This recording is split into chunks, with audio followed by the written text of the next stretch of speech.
Cour d'appel ya Kisangani a annulé deuxième tour, il y a élection, il y a gouverneur puis vice-gouverneur, il y a province, il y a Chopo, Seni, Azali na 7 jours, puis on a organisé troisième tour, il y a élection. Bakuti, bakable SNEL, Oezalaki, destiné à éclairer quand Luka, pe, Lisusu, Mituka, pe, éclairage public, nyonso, na kati ya lopango motomoko, wapi, Azalaki bongo, ko sabote, misala, oyo bakondi ya mboka, bazali ko sala, ba détail, ya ba élément, nyonso, tukutani, toute édition na misala lelo, na zene, sengo mingi ya ko présenter les bino.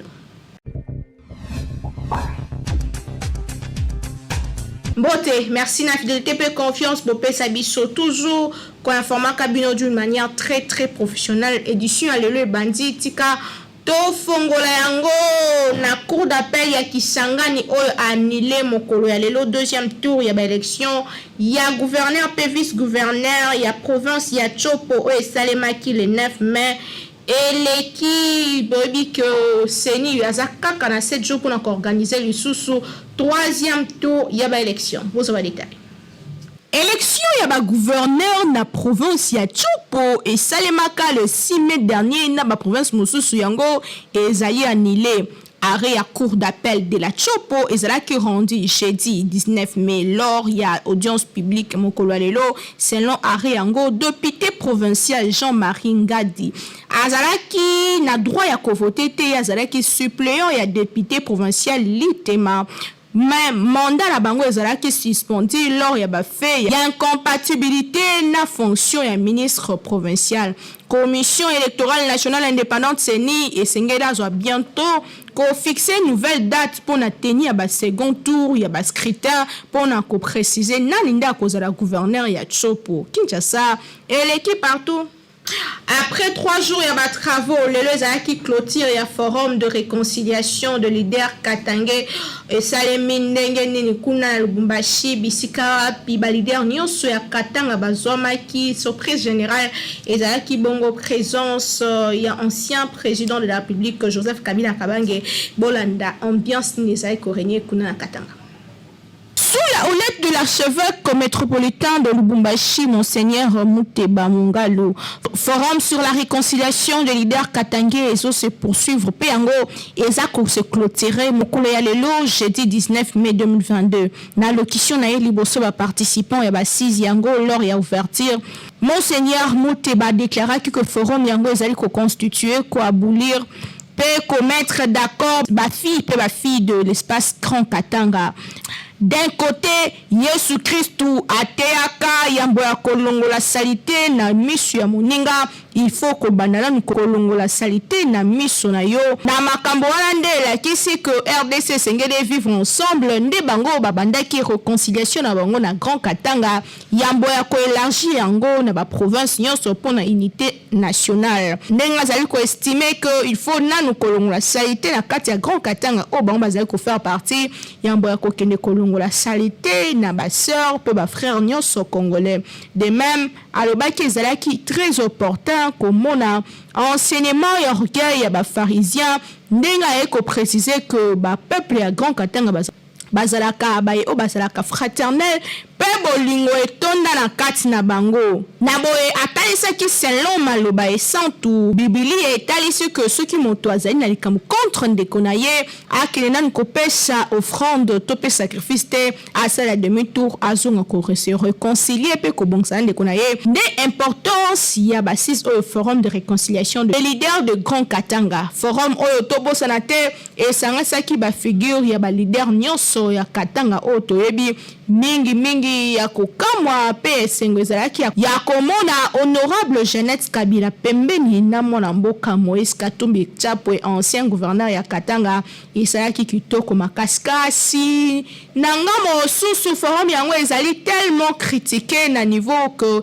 ezali selon bayike pe basusu komema tribalisme. Pourquoi seulement Grand Katanga kasi monseigneur Muteba talisaki que babandi na grand katanga kasi réconciliation et sengele à la nationale. En tout cas Kinshasa et l'équipe partout. Tout cas toujours dans le même dossier micro ya magazine abino kitaki sur terrain pour en retour la population ni bazali ko kanisa na forum de réconciliation ya balider katenge ni penza kozela na beaucoup tani yango ba vie eza partager kasibo kabango bazali awa bolanda ba congolais na moment oyo ezali unité nationale tozali na posa ya régionalisme te même constitution na biso ezoboyango biso to préféré a initier makambo ya malamu oyo ya intégrité ya Congo ezali certain ba individualité wana eza intérêt eza ba messe noire tozoboyango bitumba ezali na est ya mboka na biso totikala komona te ke abengisa asanisa bato mpona kini ekota mais mpona intérêt ya baindividu vraiment tosepeli te un pasteur soit un sango azali na mission na ye tomoni bazoselance kaka na politique na eloko babengisi wana forum babengisi wana tomonaka bapoliticien kaka nde bazali tomoni bapeuple nyonso kaka nde baza te yango tomoni ezali par rapport à intérêt ezali na intérêt ya mboka te la réconciliation ya l'autochtone yo yebi te makambo esalema awa babengaka tumba nani katumbi Moïse katumbi babengaka ye Judas epa Kabila makambo ya faux penalty tobosana yango te biso bakongole toyebi makambo wana ezali baintere na bango bazobela baintere na bango toyebi deja ke Kabila azokende kosoutenir katumbi eza makambo ya baélection toyebisa peuple congolais ayebi kuna bazosangana po basoutenir katumbi na baélection esili ça n'a rien à voir avec l'unité katangese to regrette kaka ndenge bango basango bakotisi biso na politique wana eza politique mpona conférence wana tomona étrange te na mboka na biso Katumbi azaka na Kabila donc eza politique pourquoi pas bakozonga na lisisi eza lokola moto ake boye soki asiko bakutanaka donc bayebani donc tosipa bango te tomona yango mpe mabe te parce que eza bamesana bafanda esika moko bayebi oyo bazolola mpe oyo bazolola parce que Katumbi na ndani eza mariage moko boye ezalaka deja eza ko basina deja impact na bango donc eza bakabona te bazali Katumbi Kabila bazali katanga eza Congo nyonso toka ntango ozoke bandundu oke Congo central oke Équateur tozali biso nyonso tu bato ya pays moko oyo ebengami Congo tokotikala kosede yango ata mokolo moko te lelo mokili ezocelebre journée internationale de musée eza nini mpona nini kozala nango importance na yango na kati ya mboka ezalaka mpenza nini bolanda image puis commentaire oyo. Chaque année, depuis 1977, célébrer la journée internationale de musée avec thème particulier chaque année. Année oyo, occasion pour les professionnels de musée, ya kokene na rencontre, ya ba grand public, peut sensibiliser bango aux défis auxquels le musée sali ko faire face pe les sous institutions au service ya ba société pe ba développement. Tous les ans le 19 mai porte à haute devise miser le moyen important de change culturel, d'enrichissement des cultures, du développement de la compréhension mutuelle, de la coopération et de la paix entre les peuples. Na esprit à grand public, nuit de musée ezalaka largement détrôné les journées de musée. Yango ezali moko ya ba journée ezalaka célébrer surtout na mikila mindele quoique yango ezali bongo journée moko ezala instituée en 2022 mokili ezali ko célébrer lelo la 18e édition ya nuit de musée principe eza simple musée ezali fréquenté exclusivement en journée le reste des années ezali ko se trouver toute la nuit ya ko fonga pona ko découvrir ba œuvre mais également voir ba animation, ba concert, toutes sortes d'événements. Oui, ça les marque na kati ya ba musée. Na thème oyo ezali retenir année oyo musée ezali na pouvoir ko transformer monde oyo ezali kontourer biso ezali bongo ka pona kotanga na site icom Conseil international de musée lelo ezali occasion kokende na musée komema bana na musée pour ko ba visiter nini penza ezalaka kuna kasi na boyende mbele ebetami pe na République démocratique du Congo surtout na ministère ya tourisme basala nyonso pour que mboka oyo etonda bankita batia yango en valeur bato bautaka mikili nyonso mpona koya kovisite bamusée pe baespace touristique awa na République démocratique du Congo mpo soki otali mboka Congo ezali paradis terrestre alors botia yango en valeur pour que mokili pe e en profite pe mboka ezwa mbongo libenga l'État ekola et avancer kaka na mbongo ya tourisme tokoki kosala makambo ebele. En tout cas réflexion bal na ka autorité Kinshasa et l'équipe partout. Très bien, les que depuis Temoko il y a PPRD à découvrir dans le pan où il y a privé ba câble pemi tout casnel ou ezalaki destiné à couper sa lotili qui na kati ya quartier Kanluka ezali pona nini tokitaki sur place boyo kandenge maloba eloba maki awa. Après de son tia président de la République Félix Antoine Tshisekedi Tshilombo na quartier Kanluka na commune Ngalema, honorable Ogi Kalonge oyo azali élu à district ya Tchango na liste ya PPRD à découvrir ba câble belé ya SNEL pe mituka ya ba compagnie ya éclairage public na pangu ya particulier alors que ba câble wana ezalaka destiné à éclairer quartier Kanluka il y a de cela 2 ans. Donc le losoki Kanluka ezali molili pe na courant ya malonga ezali pour la batu ya mitema mabe o bazali ko combattre misala ya chef de l'État. Awa naza niveau ya Sakombi, place oyo na ye ko découvrir après bien sûr passage à Mokonzamboka na Kanluka. Na ye ko découvrir ba câble oyo bozali komona oyo nyonso. Ba câble oyo na mituka wana eza ya projet oyo ezalaki ya ko électrifier Kanluka. Ba câble oyo esali 2 ans. Na mituka na ba lumière biloko nyonso esali 2 ans biloko ezali ya ko servir 30 000 ménages s'il vous plaît 2 ans bato baza na minda te mais 2 ans biloko yango yo eza na kati ya kobeba biloko bozomona oyo ezwi ba millions de dollars oyo toza na kati ya kobebisa ekokoma neti ba maison préfabriquée bino bato bolobaka faci beton alingi peuple na ete tala ndenge azotia bambongo mais baennemi na ye bazolinga que peuple azwa mwinda te.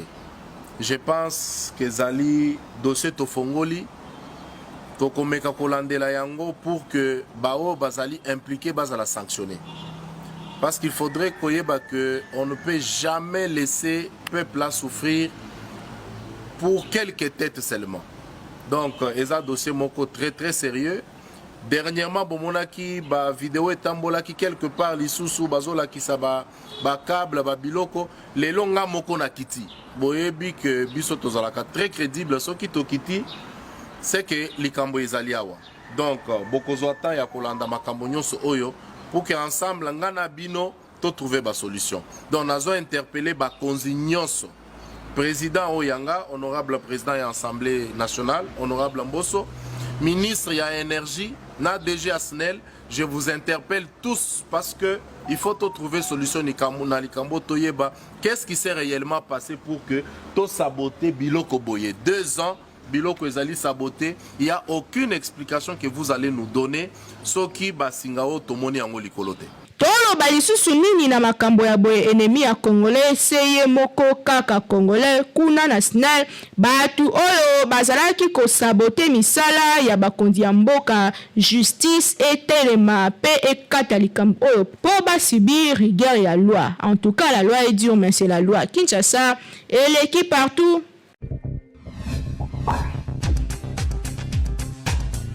Toba toujours que Beltesco Monsungiaba na Congo azara toujours wana po na ko servir bino ateli bino na marché macaroni pe spaghetti roni kasi kobo sana tala ka logo po balia ombonga pambate.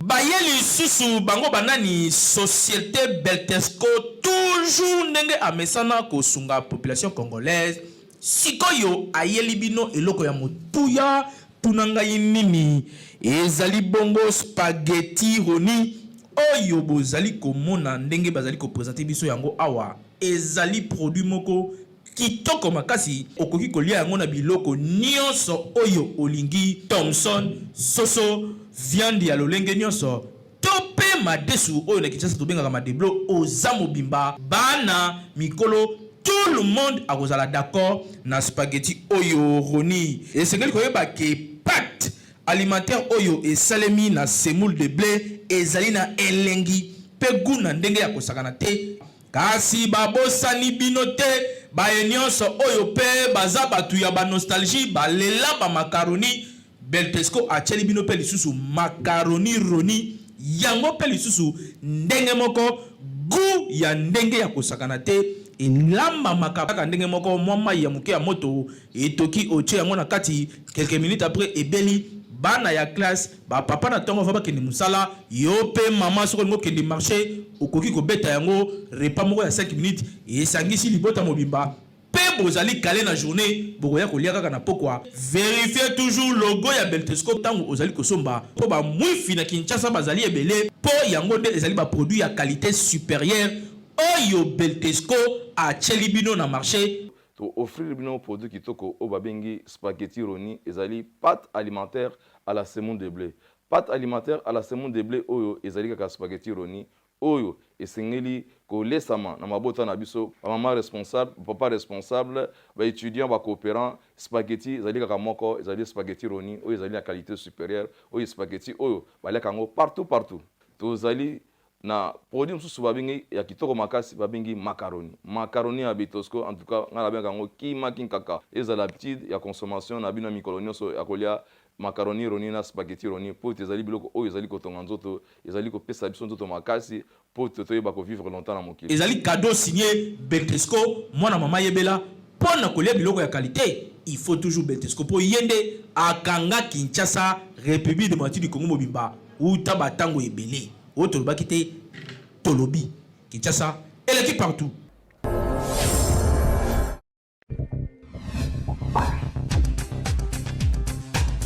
Toujours imité mais jamais égalé. Quand NB News je tiens la rabino on a l'actualité à Siki que dans la émission autoposté la rabino en ligne à Toyambeli Bino Bongo na cadre émission qui occupe politique monsieur Jérémy Kulubo Azabongo analyste politique et expert en finances publiques Tolobeli ba profil ya président de la République au Esengeli a développé Mboka Congo Esengeli azala lolenge nini pe azala ndenge nini tozalaki awa bolanda extrait auto proposé bino un meilleur profil na Mboka au Mboka Bimali et Kendeli Bosso un président de la République qui sera en mesure de mobiliser de recettes un président de la République qui sera en mesure d'animer l'économie du pays. C'est ça, il y a motu ya mingi oyo Mboka ezali kozanga. Lelo nous avons un budget à 11 milliards de dollars. En termes de recettes internes, ezali na échelle ya 7 milliards de dollars. C'est-à-dire économie congolaise mobimba. Banda janvier sur décembre, nous mobilisons 7 milliards de dollars. C'est une honte, madame. Pour un pays avec 26 provinces. C'est une honte.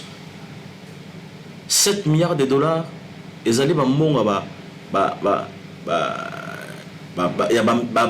de ville, il fallait gérer. Mais je ne parle pas de gouverneur, je parle de maire de ville. Mais chez nous, c'est un budget national. Lelo, ce qu'il arrive à faire un exploit. C'est un exploit. De voir que les régies financières ont mobilisé 1 milliard de dollars le mois. C'est un exploit. Mon besoin doit demander qu'on fasse un collectif budgétaire. Un collectif budgétaire. C'est-à-dire ce que l'État a prévu sur le plan budgétaire, sur le plan de recettes, ça sera certainement plus important que ce qu'il va récolter sur le terrain. C'est-à-dire qu'il y aura plus d'argent que prévu. D'où il faut qu'on mette en place des mécanismes pour expliquer comment cet argent de plus sera géré. Voilà pourquoi Mosito demande un collectif budgétaire. Mais Mosito ne pouvait pas le dire. Aujourd'hui, c'est l'homme à battre. à abattre au niveau de la Moka. Pourquoi? Il a reconnu les exploits du gouvernement actuel. Lelo ba parlementaire debout ba développer nini Bolanda. Les deux JP Cécile. Tonnerre sans amis. Mettez de côté, c'est la même année blanche. Au moins, il y a ça par Fanti.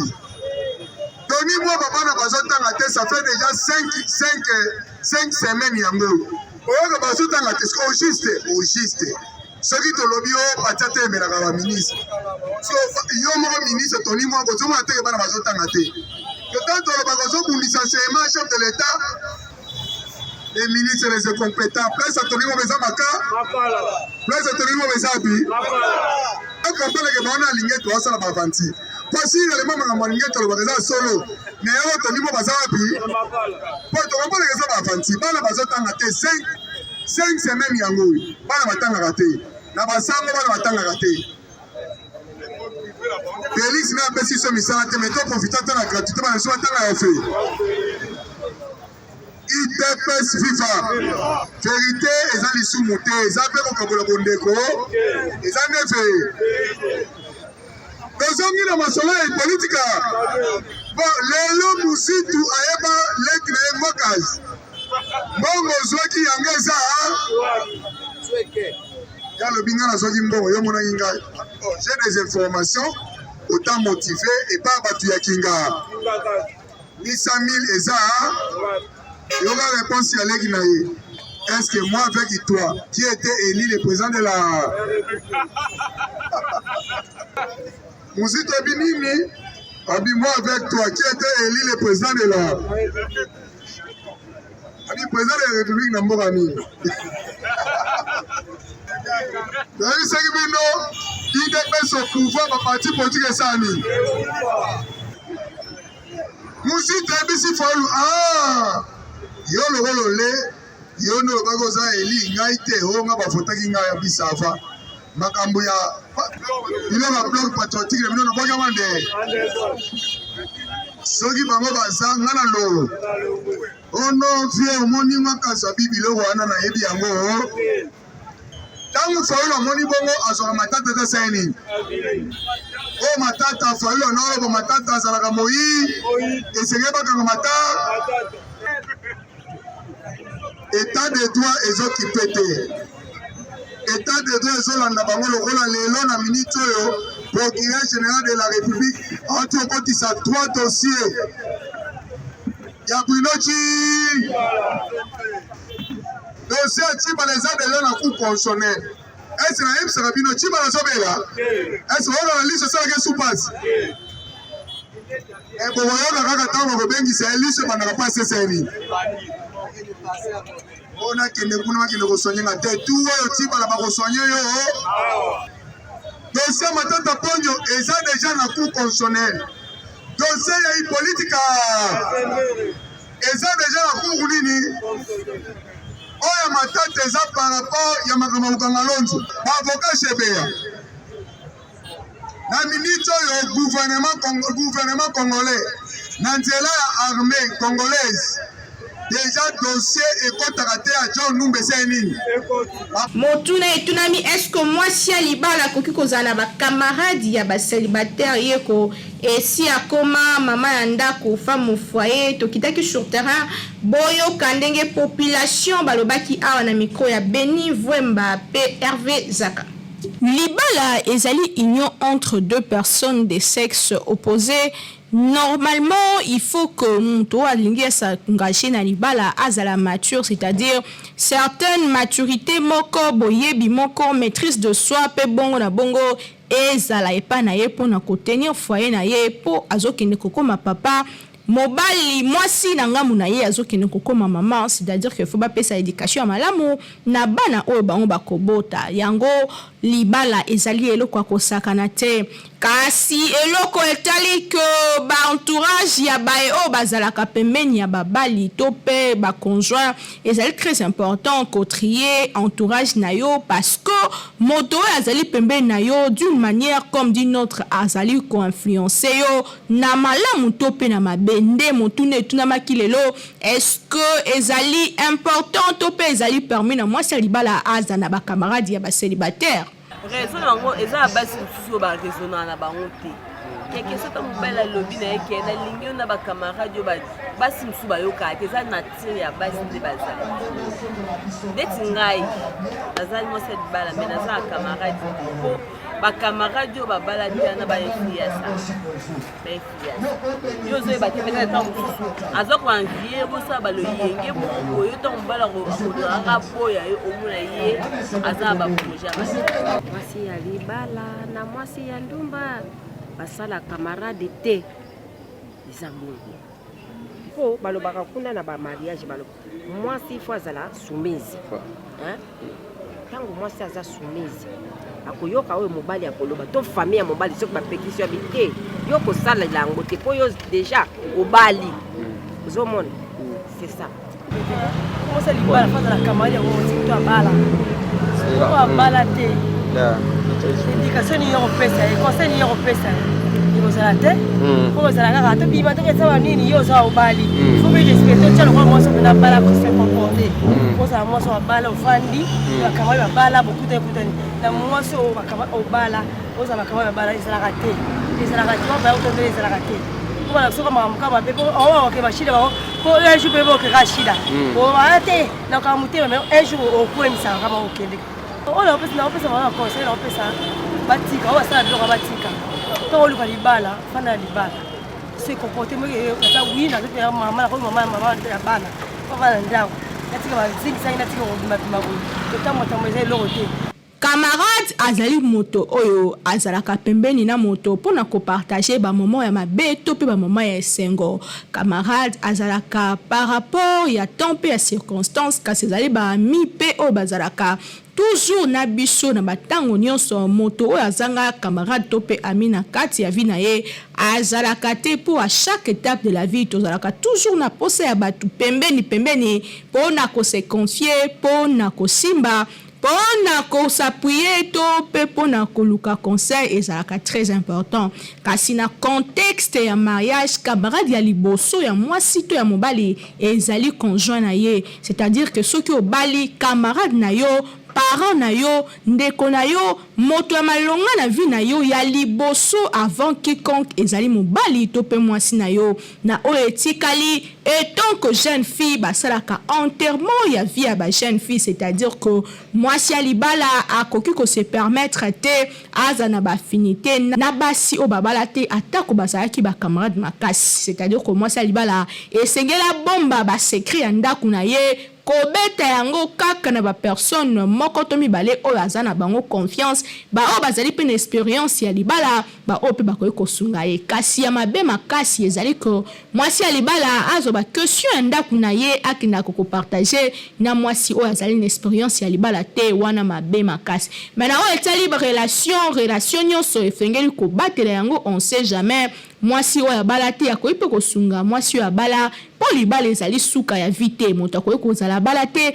kasi azali na baconnaissance na badomaine mosusu ya vie na badomaine professionnel na badomaine spirituel to pe bongo na bongo akoki pe kosunga la chose la plus importante na nyonso oyo ezali maturité pe discrétion lolenge kani mwasi na mwasi esengeli abatela pe aconduire au foyer na ye nani obetelaka masolo na yo ezali pe kolakisa nani azali koinfluencer yo pe mode de vie na kati ya foyer na yo oyo tolobaki te Kinshasa et l'équipe partout ezalaki édition le 19 mai 2022 on azalaki na sengo présenter bino merci une équipe technique oyo accompagné kinga merci na bino balandi na biso botika toujours fidèle na KNB News pe bo s'abonner na chaîne YouTube na biso pour bosana te cause of information en continu ngana bino tokutani très prochainement na souci moko ya ko servir bino botika madame